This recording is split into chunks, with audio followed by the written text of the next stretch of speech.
magkasala.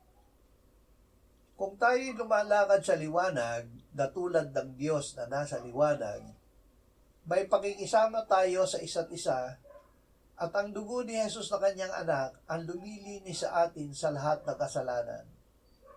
Kung sinasabi natin tayo'y walang kasalanan, dinadaya natin ang ating sarili at ang katotohanan ay wala sa atin. Kung ipinapahayag natin ang ating mga kasalanan, siya ay tapat at banal na magpapatawad sa ating mga kasalanan at tayo'y lilinisin sa lahat ng kalikuan. Kung sinasabi natin tayo hindi nagkakasala, ginagawa natin siyang sinungaling at ang kanyang salita ay wala sa atin. Mga munti kong anak, ang mga bagay na ito ay sinusulat ko sa inyo upang kayo'y huwag magkasala. Ngunit kung ang sino man ay magkasala, tayo ay may tagapagtanggol sa harap ng Ama, si Jesucristo na siyang matuwid. Siya ang kabayaran para sa ating mga kasalanan at hindi lamang para sa atin, kundi para din sa kasalanan ng buong sanlibutan.